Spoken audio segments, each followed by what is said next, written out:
Hello दोस्तों, ए plus academy में आपका स्वागत है और मैं हूं धीरज वैष्णव। आज आपके लिए लेकर आया हूं सबसे शानदार टॉपिक, यानी कि एसआई जो वैकेंसी है राजस्थान में, अभी जो लेटेस्ट वैकेंसी निकली है, इसकी तैयारी कैसे करें।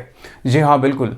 आपने इसमें कितनी वैकेंसी है सब कुछ आपने देख लिया होगा, इसकी जॉब प्रोफाइल क्या होती है, इसकी सैलरी क्या होती है, तमाम जानकारी जो आपने इंटरनेट से जुटा ली होगी। लेकिन इसमें सबसे महत्वपूर्ण जानकारी आपके लिए ये है कि इस एग्ज़ाम को क्रैक कैसे करें।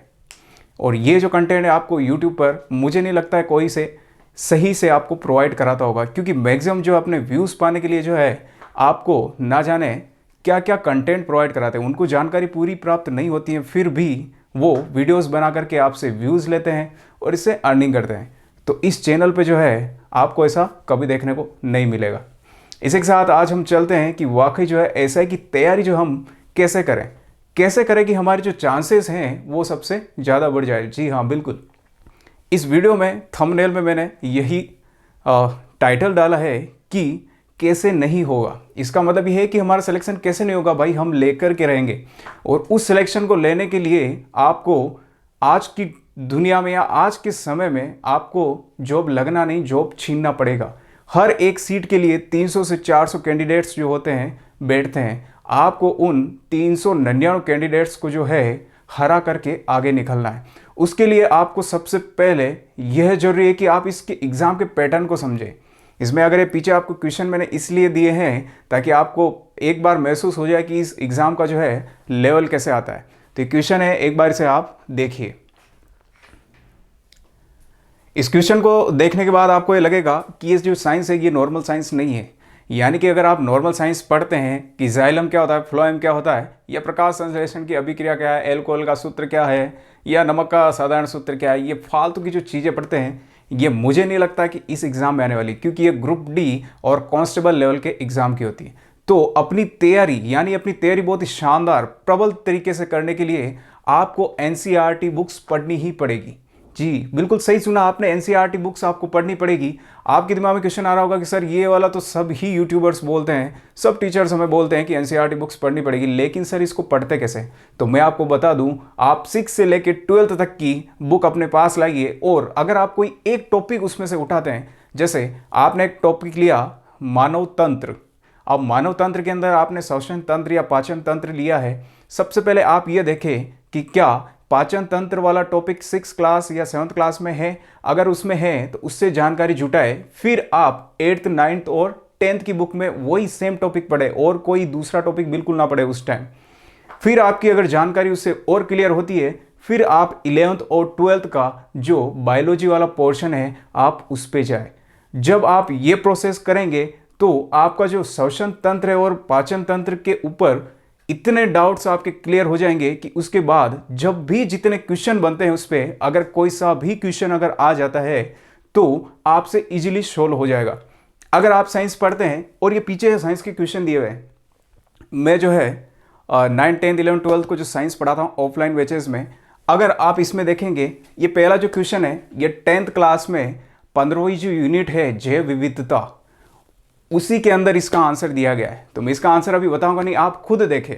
आप खुद देखिए कि 10वीं क्लास के अंदर जैव विविधता वाला जो है टॉपिक है उसके अंदर इसका आंसर आपको मिल जाएगा। और ये जो पेपर है 2016 एसआई का पेपर है। जी हाँ, बिल्कुल। तो ये जो क्वेश्चन है आपके सभी जो क्वेश्चन है आपको बुक्स में से ही मिलने वाले हैं। जो टीचर आपको पढ़ाते हैं वो खुद जो है बुक्स प्रिपेयर करके आते हैं, बहुत ही शानदार तरीके से वो मेहनत करते हैं, उसके बाद आपको पढ़ाते हैं। जो कंटेंट बुक्स के अंदर होता है वही कंटेंट आपकी गवर्नमेंट जॉब में आता है। तो इसीलिए अगर आप तैयारी कर रहे हैं तो तैयारी को अपनी शानदार तरीके से तैयारी करने के लिए जो मैंने स्ट्रेटेजी बताई है उसी पर ही फोकस करें। जो आप टॉपिक पढ़ रहे हैं 6 to लेकर के 12th तक सारे में उसी टॉपिक को देखें। जब आपका टॉपिक कंप्लीट हो जाता है, कंप्लीट होने के बाद एमसीक्यूज क्वेश्चन लगाए उस पर। यानी कि आप श्वसन तंत्र या पाचन तंत्र पढ़ा है तो उस पर एमसीक्यूज क्वेश्चन करें, ऑब्जेक्टिव टाइप क्वेश्चन करें। आप में से कोई बोलेगा सर हम क्वेश्चन कहाँ से लाएं। आपके पास अगर मोबाइल है तो इसके अंदर आप गूगल खोल करके आप पाचन तंत्र एमसीक्यूज क्वेश्चन करके भी डाल सकते हैं। इससे आपको पाचन तंत्र से रिलेटेड जितने भी क्वेश्चन हैं आपकी आंखों के सामने होंगे और वो आप ऑब्जेक्टिव टाइप क्वेश्चन करके आप अपने आप की तैयारी को परख सकते हैं। यानी जिस तरीके से मैं बता रहा हूँ, अगर आप इस लेवल से तैयारी करेंगे तो आपके सिलेक्शन होने की संभावना 100% के आसपास बिल्कुल होगी। जी हाँ, बिल्कुल आप सही सुन रहे हैं। यानी कि 100% जो है लगभग आपका जो है सिलेक्शन हो सकता है। आपने देखा होगा बहुत सारे इंजीनियर्स होते हैं, बहुत सारे जो है एमएससी बीएससी के होते हैं, वो जो है जल्दी थोड़े जॉब लग जाते हैं। उनका कारण यही होता है कि वो आर्ट्स वाले जो बच्चे हिस्ट्री पढ़ते हैं वो खुद भी हिस्ट्री पढ़ते हैं गवर्नमेंट जॉब के लिए, लेकिन उनके पास स्ट्रेटेजी होती है, यानी कि वो जिस टॉपिक को पढ़ते हैं उस टॉपिक पे निपुण हो जाते हैं, यानी कि 100% उस टॉपिक को ऐसा पढ़ते हैं कि कोई डाउट ना रहे उसमें। और जब कोई डाउट नहीं होगा, घुमा फिरा के कोई सा भी क्वेश्चन आ जाए वो इजीली हमें अटेम्प्ट कर सकते हैं। इसीलिए पहले एमसीक्यू क्वेश्चन पे ना जाए। अगर मैं आपको पढ़ा दूं कि N6 बहुलक असंतुलित वशीय अम्ल का दूसरा नाम क्या है और आंसर बता दूंगा, तो आपको लगेगा हाँ सर ने ये बताया ये होगा, इसमें ये सही होगा, लेकिन मुझे बताओ क्या इसके पीछे के लॉजिक आपको पता है? नहीं है। ऐसे अगर आप 500 भी क्वेश्चन करेंगे ना तो आपको याद नहीं होंगे, सारे जो है एक दूसरे के अंदर मिक्स हो जाएंगे। लेकिन अगर आप इनकी थ्योरी याद करके फिर इनको अगर याद करते हैं तो मुझे नहीं लगता कि इनमें से कोई जो है आपके लिए कठिन होने वाला है। और ये सारे जो क्वेश्चन हैं ये 9, 10, 11, 12 की साइंस में आपको मिल जाएंगे। इसीलिए मेरा मानना है कि सबसे पहले आप 9th यानी 6th से लेकर के 12th तक की जो है बुक्स में से तैयारी शानदार तरीके से करें। आप अगर हिस्ट्री भी पढ़ रहे हैं तो सबसे पहले 8th, 9th, 10th, 11th, 12th इनकी हिस्ट्री सबसे पहले पढ़ें। इनके अंदर काफ़ी आपको डिटेल में जानने के लिए चीज़ें मिलेगी, क्योंकि आप जो अधिकतर नोट्स आप देखते हैं उसमें डायरेक्ट आपको कंसेप्ट लिखाए होते हैं, और वो जो कंसेप्ट होते हैं बहुत सारे, यानी कि अलग अलग सब्जेक्ट के बहुत सारे कंसेप्ट बन जाते हैं, तो हमें अधिकतर ऐसे याद नहीं रख पाते। लेकिन जब आप किसी कक्षा की यानी 9 से लेकर 12 तक की आप जब बुक्स पढ़ेंगे तो उसमें आप देखेंगे कि आपको एक सिस्टम वाइज सारी चीज़ें दी हुई होती है, तो आपके दिमाग में एक पिक्चर बनेगी। उस पिक्चर से जो है आपके अधिकतर क्वेश्चन जो है सही होंगे। जैसे अगर आप मुगल काल पढ़ रहे हैं तो मुगल काल में अकबर पढ़ा है आपने, अकबर जो पढ़ा है उसके पढ़ने के बाद आप एमसीक्यूज क्वेश्चन लगाएं। एमसीक्यूज क्वेश्चन लगाएंगे तो आपकी तैयारी जो है वो कितनी प्रबल है आपको उससे पता चल जाएगा। तो मेरा मानना है कि आप इसी तरीके से तैयारी करें जिससे आपके चांसेस जो हैं सबसे ज़्यादा हो सफल होने के। और अगर आप ऐसा एस्पिरेंट हैं तो आपके लिए मैं एक शानदार सी कविता आज लिखी है मैंने। क्यों? क्योंकि ये जो एसआई की जो वैकेंसी है, यानी कि एसआई की जो जॉब है, ये हर कोई नहीं करता है।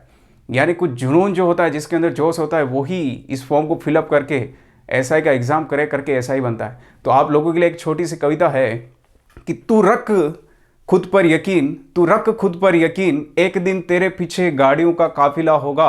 तू रख खुद पर यकीन, एक दिन तेरे पीछे गाड़ियों का काफिला होगा। तू पढ़ तो सही तेरा सिलेक्शन क्यों नहीं होगा। तू पढ़ तो सही तेरा सिलेक्शन कैसे नहीं होगा। जब दुनिया सोती रहेगी, जब दुनिया सोती रहेगी तब तुझे जगना होगा। जब दुनिया सोती रहेगी जब तुझे जगना होगा। तू पढ़ तो सही तेरा सिलेक्शन कैसे नहीं होगा। तू पढ़ तो सही तेरा सिलेक्शन कैसे नहीं होगा। देखे हैं सपने वर्दी के उन तारों को कंधों पर सजाना होगा। देखे हैं सपने वर्दी के उन तारों को कंधों पर सजाना होगा। तू पढ़ तो सही तेरा सिलेक्शन कैसे नहीं होगा।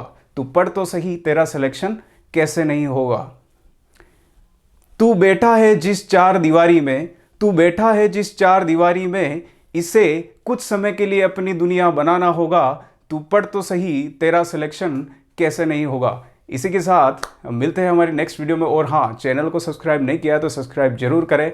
और हाँ, इस चैनल पे जितने भी वीडियोस आने वाले हैं उस वीडियो में आपका बिल्कुल टाइम वेस्ट नहीं होगा। 100% जो भी मिलेगा आपको सटीक जानकारी मिलेगी। इसीलिए चैनल को जो है सब्सक्राइब जरूर करें, अपने दोस्तों के साथ शेयर करना बिल्कुल ना भूलें। Thank you. जय हिंद, जय भारत।